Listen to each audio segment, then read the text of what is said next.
दिल्लीमध्ये सध्या किंवा राष्ट्रीय स्तरावरती एक बातमी फार चर्चेला आहे, ती म्हणजे प्रियंका गांधी यांना राहत्या घरातून मोदी सरकारनं बाहेर काढलं. हे माणुसकीला धरून आहे हे का? माणूस असं आहे की सत्ता हातात असली हा. तर सत्ता ही विनयाने वापरायची असते. हम्म. सत्तेचा दर्फ एकदा तुमच्या डोक्यात किंवा माझ्या डोक्यात गेला किंवा अशा प्रकारच्या गोष्टी होत असं आहे की काही झालं, एक तर जवाहरलाल नेहरूंचं योगदान स्वातंत्र्य चळवळीत होते, देश बांधतो.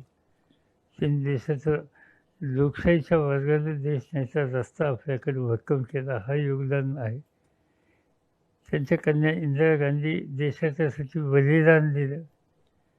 त्यांचे चिरंजीव राजीव गांधी त्यांनी देशासाठी बलिदान दिलं. म्हणजे एका कुटुंबात देशाच्यासाठी बलिदान देणारे 2-2 लोक आणि त्याच्या आधीच्या पिढीने सबंध आयुष्य देशासाठी दिलं. अशा कुटुंबातली मुलगी आज म्हणजे राजीव गांधींची हत्या झाल्याच्या नंतर पुन्हा एकदा आपल्या पक्षाचं किंवा सार्वजनिक काम करण्याचं सोनिया दिन हे जे प्रयत्न करतायत, ठीक आहे, पॉलिटिकली मतभेद असतील, पण पॉलिटिकल मतभेद आहेत याचा आता माझ्या हातात सत्ता आहे, त्या सत्तेचा गैरवापर करून तुम्हाला आम्ही त्रास देऊ शकतो, त्या सत्तेचा वापर तुमच्या विरुद्ध करू शकतो. हे याच्यात काही शहाणपणा नाही. काय एका फॉरवर्ड प्राईम मिनिस्टरच्या मुलीला दिलेलं घर तुम्ही काढून घेतलं आणि त्यांना आता कुठे जाऊन लखनौ तिला राहायची वेळ आणता. मला स्वतःला ह्याच्यात सुसंस्कृतपणा होता. म्हणजे हे तुम्हाला वाटतं की हे एक सुडाचं राजकारण अशा प्रकारे केलं जातं? शूद्रपणाचं राजकारण आहे. शूद्रपणाचं. कारण ममता बॅनर्जींचा आरोप नेहमी असतो आणि अशा अनेक नेते असतील की मोदी सरकार आमच्याशी कायम सुडानं वागत आहे.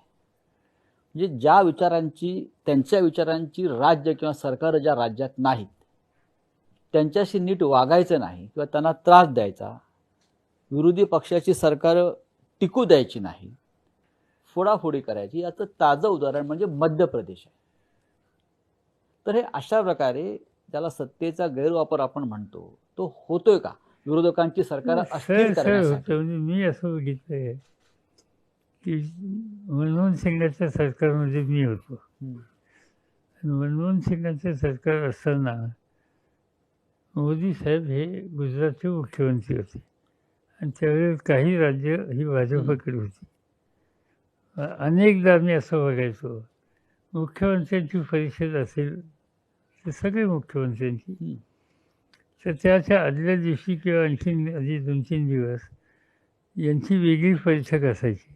मी समजू शकतो त्या पक्षाच्या लोकांच्या त्यांच्या सरकारच्या मुख्यमंत्र्यांनी वेगळी बैठक घेतली, पण त्या बैठकीचं नेतृत्व मोदी साहेबांच्याकडे असायचं आणि त्या बैठकीमधलं त्यांचं भाषण इतकं कठोर असायचं मनमोहन सिंगांच्याबद्दलचं की काही विचारू नका.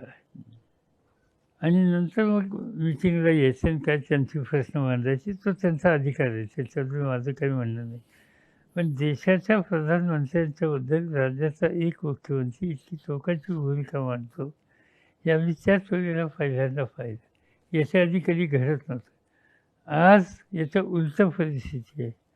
आज काही राज्य त्यांच्याबरोबर नाहीत, त्यांनी अशी टोकाची भूमिका कधी घेतली नाही. उलट मनमोहन सिंगांनी कधी आपल्यावर टीका टिप्पणी करतायत म्हणून गुजरातच्या बाबतीत वेगळी भूमिका घेतली नाही. मी शेती खात्याचा मंत्री होतो, मला सतत सगळ्या राज्यात जायला लागायचं उत्पादन वाढवायला आणि मी गुजरातमध्ये सुद्धा बराच त्यावेळी फिरलो. मोदी साहेबांच्या बरोबर मी गुजरातमध्ये फिरलो, तिथलं शेतीचं उत्पादन वाढवायला अनेक योजना राबवल्या. त्यावेळेला काँग्रेसमधल्या काही मंत्र्यांनी आमच्या मंत्रिमंडळात टीका केली की मोदी एवढ्या टीका करतात आणि आपले शेतीमंत्री त्यांच्याकडे जाऊन सगळ्या मदती करतात. तेव्हा मनमोहन सिंगांनी मिटिंगमध्ये सांगितलं की गुजरात हा या देशाचा भाग आहे, आपण सगळ्या हिंदुस्थानच्या सगळ्या राज्याच्या हिताची जपणूक करण्यासाठी इथं बसतो आहे, त्यामुळे पवारसाहेब जे करतात ते योग्य आहे आणि त्यांनी केलं पाहिजे.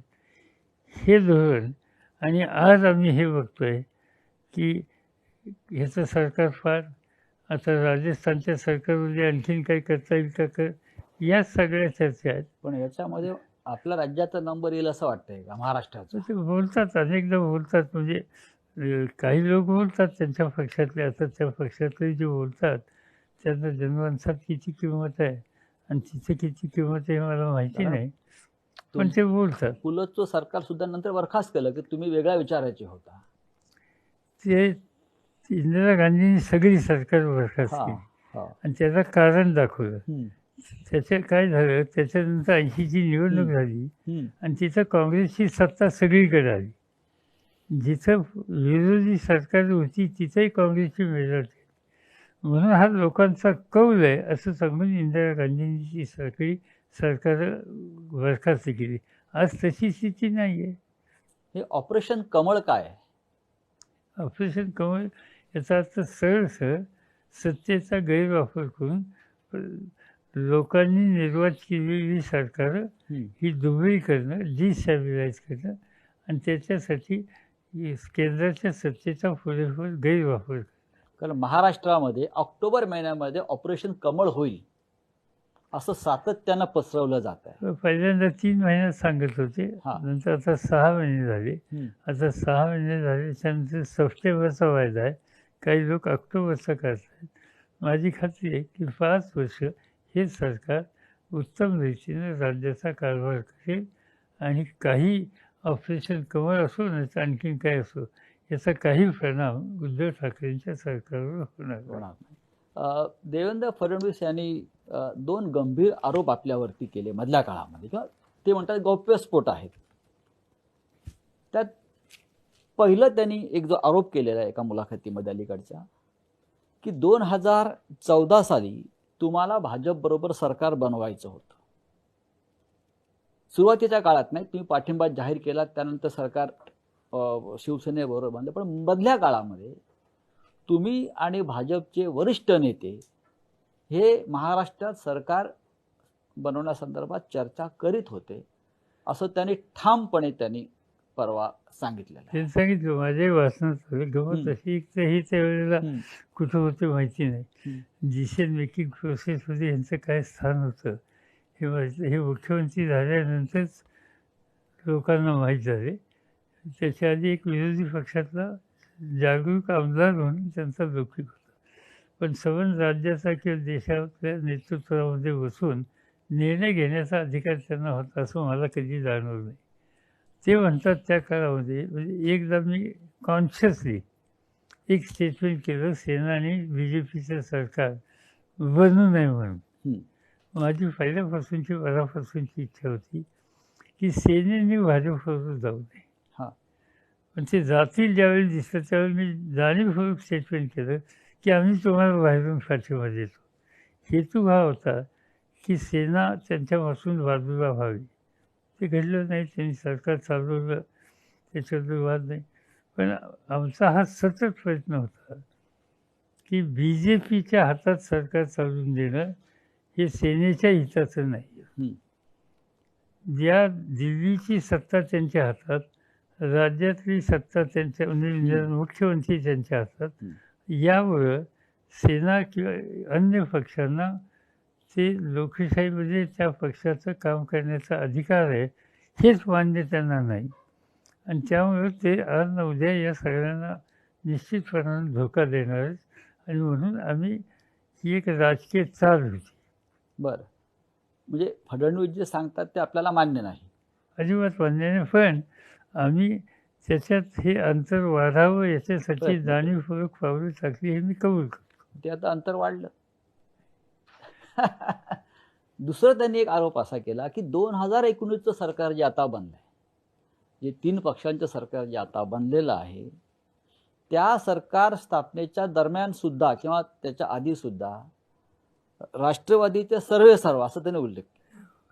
ते भाजप बरोबर सरकार बनवण्यासंदर्भात अंतिम टप्प्यात चर्चा करत होते आणि नंतर पवार साहेबांनी युटर्न घेतला अचानक. साधी सरळ गोष्ट की हे सरकार शिवसेनेला म्हणजे आम्हाला बरोबर घ्यायचं नाही आणि तुम्ही त्याच्यात येऊन आम्हाला स्थिर सरकार बनवायला साथ द्या असं BJPतले काही नेते आम्हा लोकांच्याशी बोलत होते. आमच्यातल्या काही सहकाऱ्यांची माझ्याशी 1-2 लोक बोलले नाही हे खरं आहे, बोलले. एकदा नाही, दोनदा नाही, 3दा बोलले. आणि त्याच्यामध्ये त्यांची अशी अपेक्षा होती की प्राईम मिनिस्टरचे माझे संबंध चांगले आहेत हं, आणि त्यामुळं प्राईम मिनिस्टरनी याच्यात हस्तक्षेप करावा आणि मी त्याला संमती देईन. हं. आणि म्हणून हा माझ्या कानावर सुद्धा निरोप आला आणि त्यावेळेला तो निरोप आल्याच्यानंतर देशाचे प्रधानमंत्री आहेत. प्रधानमंत्र्यांच्यासोबत चुकीची माहिती आपल्याबद्दल किंवा आपल्या पक्षाच्याबद्दल जाऊ नये म्हणून मी स्वतः त्या पार्लमेंटमध्ये त्यांच्या चेंबरमध्ये जाऊन त्यांना सांगितलं की आम्ही तुमच्यावर येणार नाही, जमलंच आम्ही सेनेवर सरकार बनवू किंवा विरोधी पक्षात बसू, पण आम्ही तुमच्यावर येऊ शकत नाही. आणि हे मी सांगायला जाताना एक ग्रस्त पार्लमेंटमध्ये माझे शेजारी होते, त्यांचं नाव संजय राऊत. त्यांच्याला मी सांगून गेलो की हे मी सांगायला आलो त्यावेळी ते तिथंच होते, त्यांच्या कानावरी घातलं. या सरकारमध्ये आपण सुद्धा तक्रार केली प्रधानमंत्र्यांकडे की ज्या सरकार बाहेर अनेक व्यक्ती आहेत त्या हस्तक्षेप करतात, खास करून राज्यपाल. अशी आपली भूमिका आपण एका बैठकीमध्ये प्रधानमंत्र्यांच्या कानावर घातली. राज्यपालाने सरकारमध्ये किती लक्ष घालावं? मी असं बोललो की म्हणजे हे महाराष्ट्राच्या राज्यपालापुरतं सीमित नव्हतं. हां. माझं स्टेटमेंट असं होतं हं. की राज्यामध्ये सेंटर ऑफ पॉवर ही एकच असली पाहिजे आणि ते मुख्यमंत्री. सेंटर ऑफ पॉवर जर 2-2 व्हायला लागली, काही राज्यामध्ये आता काश्मीरमध्ये तिथे एक राज्यपाल होतं. म्हणजे तिथल्या मुख्यमंत्र्यांना जवळपास काम करूनच त्यांनी अशक्य करून ठेवलं. त्याच्यानंतर वेस्ट बेंगॉलमध्ये तिथे असा प्रकार झाल्याचं कानावर येत होतं.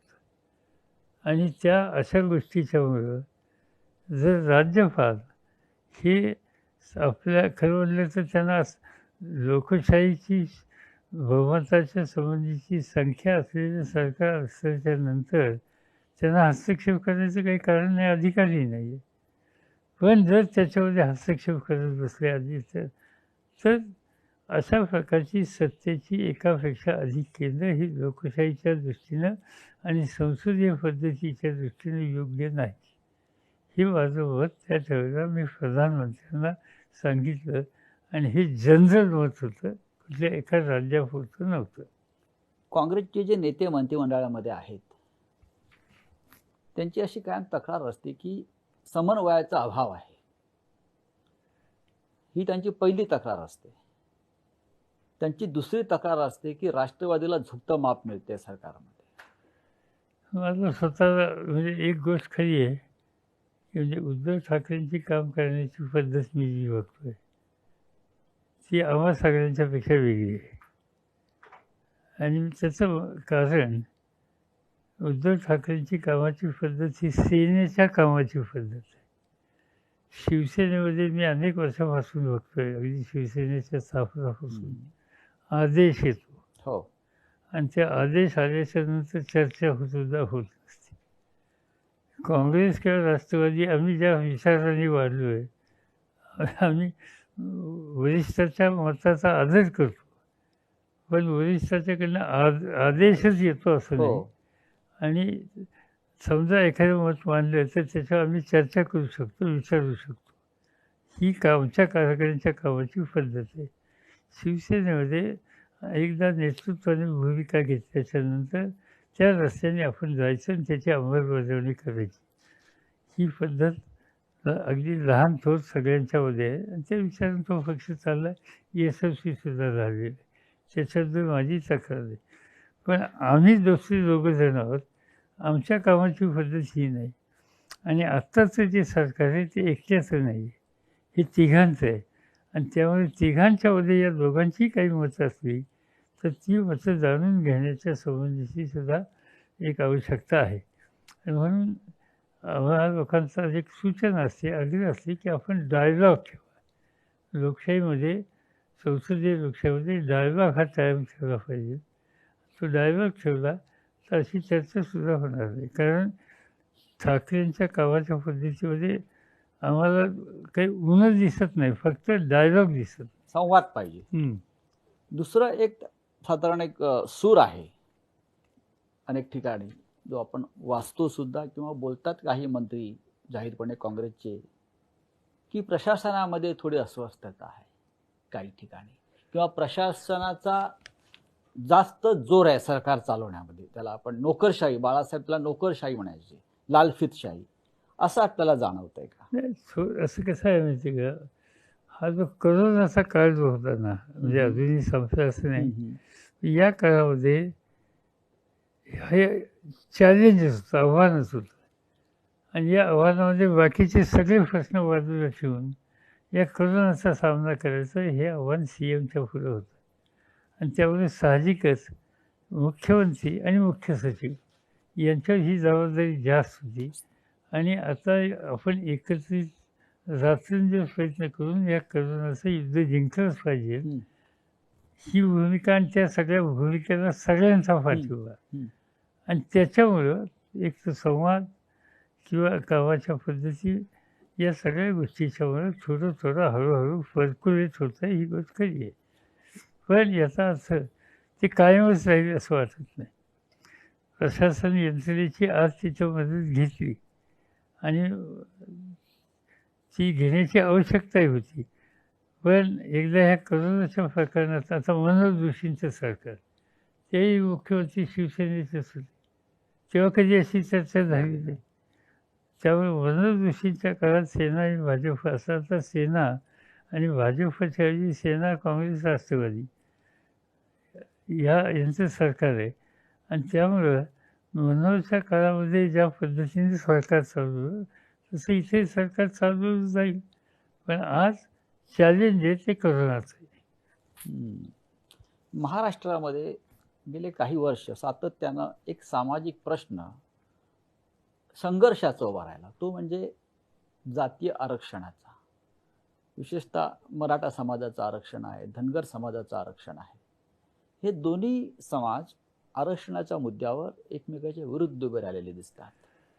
तर ते दोन्ही समाजाला सरकारने आरक्षणाच्या संबंधीची काय जी भूमिका घेतली ती घेतलेली आहे. पाठीमागचं सरकार असो किंवा आजचं सरकार असो, आरक्षण दोघांनाही दिलेलं आहे, त्याच्यामध्ये काही नाही.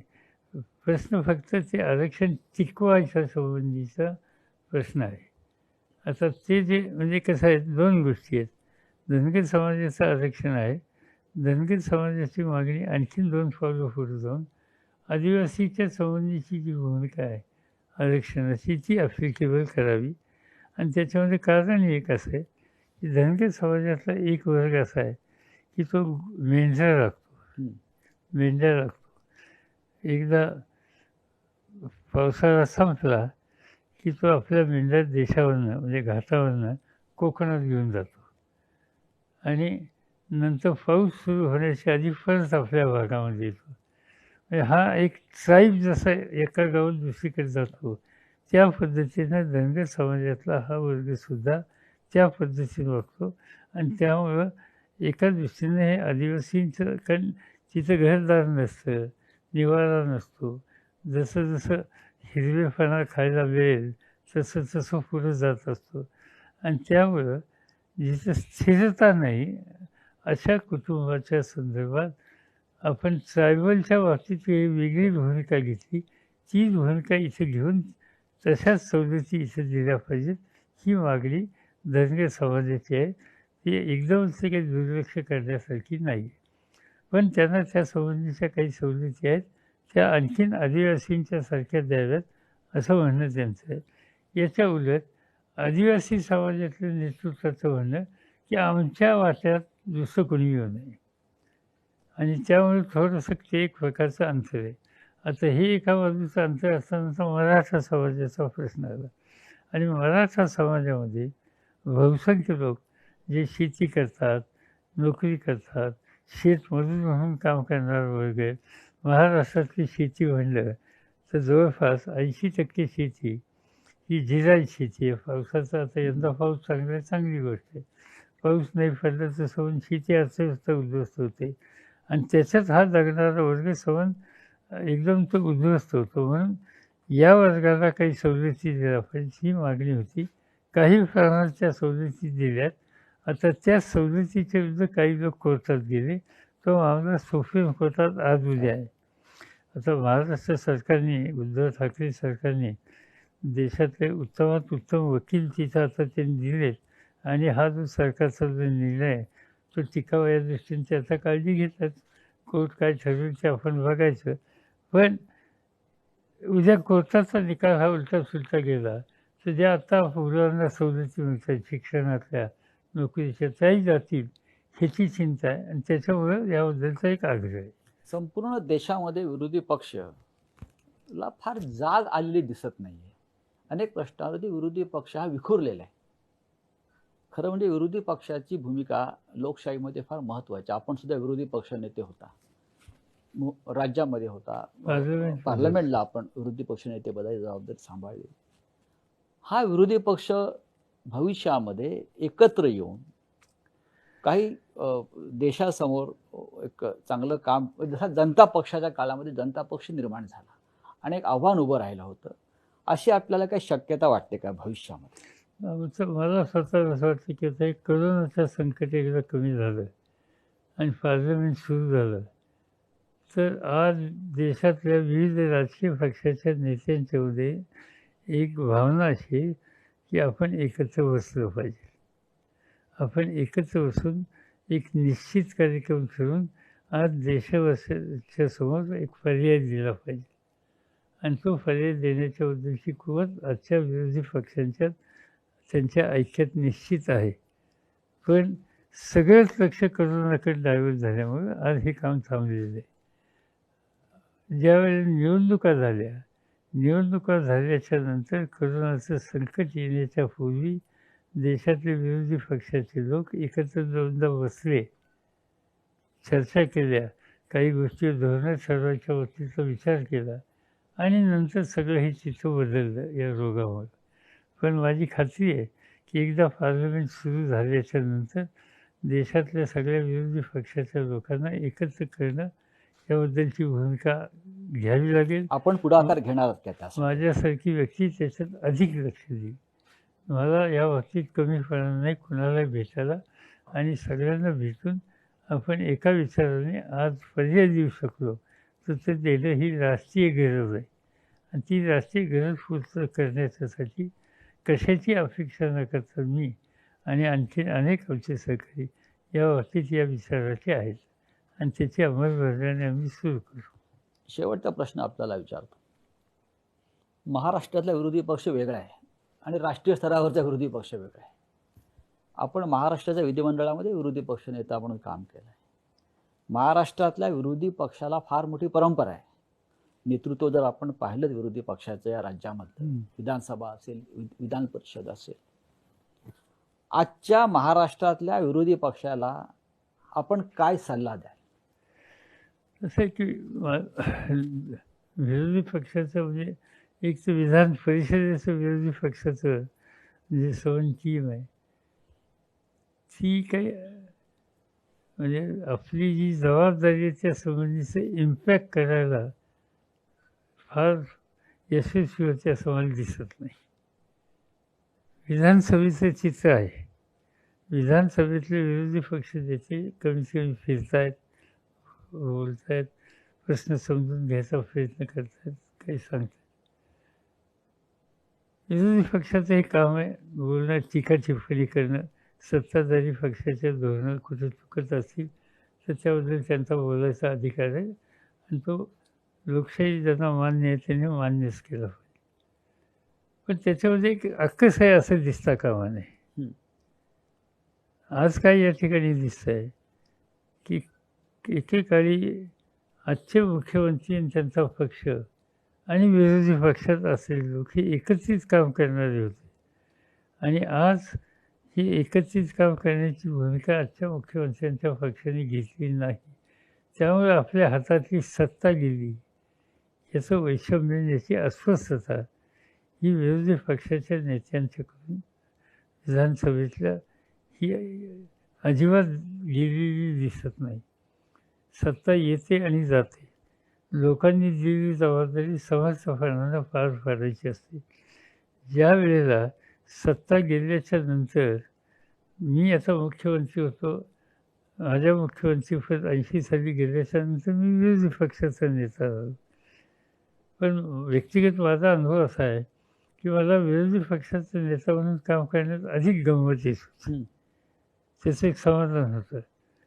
पण आज काय दिसतंय की विरोधी पक्ष नेता किंवा आज असं म्हणत असेल की मी मुख्यमंत्री असताना मुख्यमंत्रीपद माझं गेलं, त्यासंबंधीचं मला म्हणजे हे डायजेस्ट करायला मला वेळ लागला. म्हणजे सत्तेशिवाय मी चालू शकतो का नाही असे जे प्रश्न लोक विचारतात त्याला आम्ही चालू शकत नाही असंच अप्रत्यक्षपणाने व्यक्त करण्यासारखं. आणि म्हणून मला स्वतः असं वाटतं की विरोधी पक्षाच्या नेत्याने आपण सत्ता हा आपला आत्ता रस्ता नाही. आपण कधी काही होत असेल आज त्याचा यत्किंचित विचार करायचं कारण नाही. आज आपण विरोधी पक्षाचं नेतृत्व करण्याची जबाबदारी लोकांनी आपल्याला दिलेली ती आपण समर्थपणाने पार पाडली पाहिजे. आणि ती पार पाडण्याच्यासाठी पर्यंत कष्ट केले पाहिजे. आणि त्यासाठी सत्ता माझ्याकडे नाही हे मला डायजेस्ट करता येत नाही, विसरता येत नाही, ही भूमिका घेणं हिताचं. ठाकरे सरकारचं भविष्य काय? भविष्य हे सरकार 5 वर्ष चांगलं चालू ह्याच्याबद्दल माझ्या मनात शंका नाही. आणि अशी व्यवस्थित आम्ही काळजी घेतली तर पुढच्या निवडणुकासुद्धा एकत्रित लढू. पवारसाहेब धन्यवाद. आपण इथे आलात आणि महाराष्ट्राच्या आणि देशातल्या मनातल्या अनेक प्रश्नांना आपण मोकळेपणानं उत्तरं दिलीत. धन्यवाद. नमस्कार.